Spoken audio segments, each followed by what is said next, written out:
Welcome to the Restricted Handling Daily Intel Brief. Let's dig in. Here's what's been going on in Russia in the last 24 hours.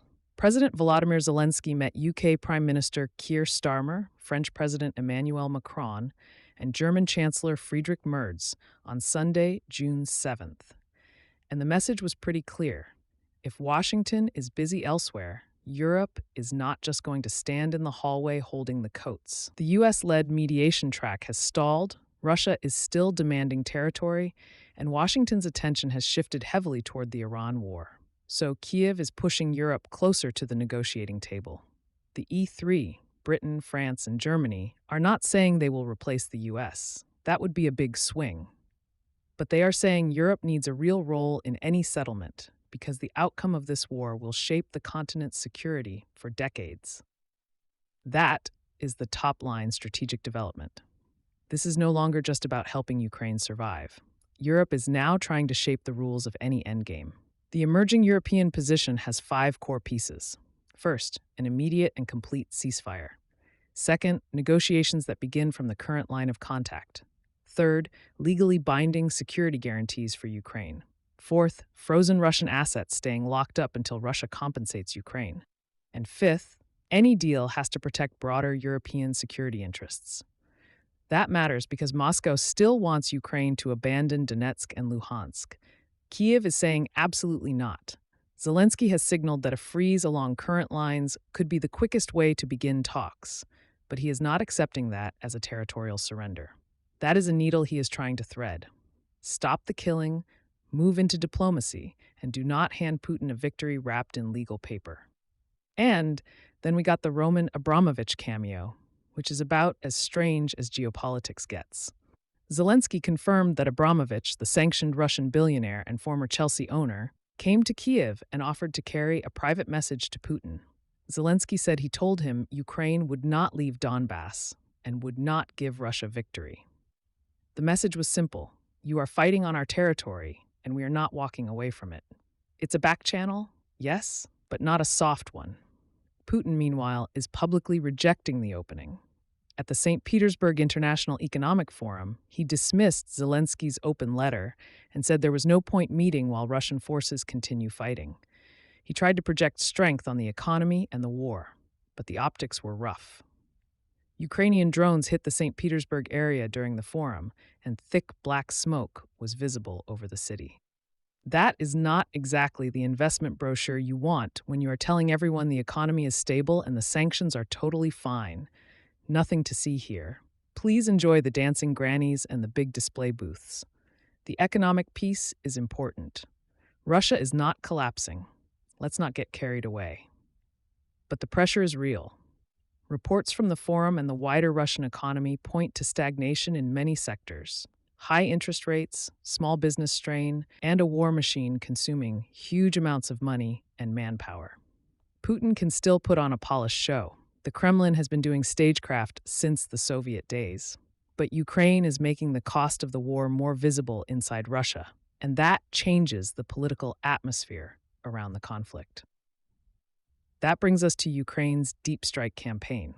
The key point is not just that things are being hit. The key point is what those strikes are doing to Russian leverage. Ukrainian attacks are disrupting Russian logistics across occupied southern and eastern Ukraine, especially routes feeding Crimea, Luhansk, Donetsk, and the southern front.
Air defense is no longer optional.